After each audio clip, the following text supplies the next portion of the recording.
Dentre esses escritos aqui, desses versículos que eu vou ler para você, o tal do batismo nas águas, desde que Jesus derramou o seu sangue naquela cruz, o batismo nas águas não existe mais.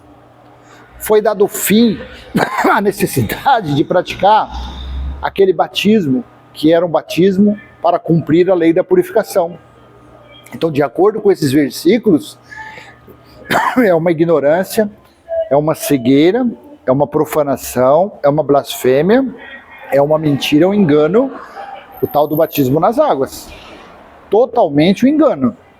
Veja, em Atos capítulo 11, se você ler do versículo 1 em diante, até chegar nesse 15 e 16, você vai ver que alguns judeus estavam recriminando Pedro por ele ter ido à casa de Cornélio, por ele ter batizado, por ele ter entrado na casa de um gentil. Na concepção judaica, isso era proibido, isso era uma blasfêmia, sabe? Isso era profanar. Os judeus tinham isso, os judeus não podiam nunca se misturar com os gentios. E Pedro, no decorrer da sua fala, chegando aqui no versículo 15 e 16, ele fala a respeito do batismo. Ele fala o que Jesus fez com eles, judeus, e também fez com os gentios, que era quem? Que era os não-judeus. Veja, versículo 15 de Atos 11. Quando comecei a falar, o Espírito Santo caiu sobre eles, como também sobre nós no princípio. Veja, quando comecei a falar, com quem que Pedro estava falando? Falando com os gentios da família do centurião Cornélio. Quando comecei a falar, o Espírito Santo caiu sobre eles, como também sobre nós no princípio.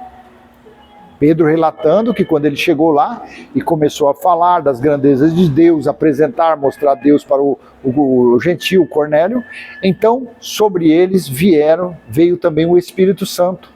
E eles começaram a falar outros idiomas, outras línguas. Não foi balabachúrias cantarábia, não teve nada a ver disso. Mesmo a família de Cornélio não tendo se batizado nas águas. Por quê? Porque o batismo nas águas não foi para os gentios, foi somente para os judeus. Até que tempo? Até o tempo de João Batista, até a cruz, o sacrifício da cruz. Do sacrifício da cruz em diante, acabou.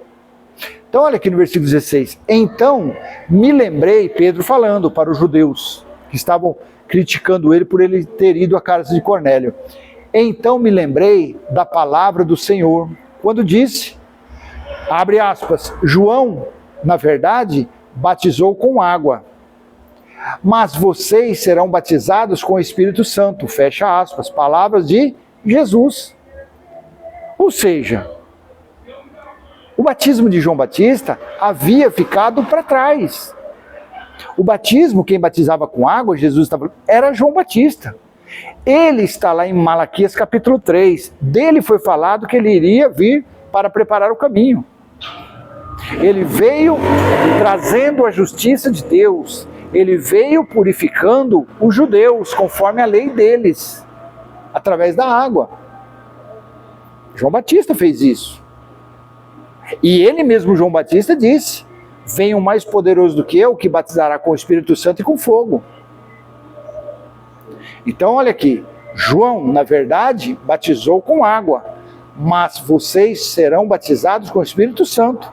A promessa que Jesus havia feito aos discípulos. Quando Jesus fosse assunto aos céus, quando ele voltasse, o Espírito voltasse para o reino espiritual, em seu lugar ele deixaria o Consolador. O Consolador foi quem batizou eles naqueles dias, nos últimos dias. Que foi dado dons aos homens. Está em Joel 2. Foi o próprio Deus que deu dons, que esteve nos discípulos.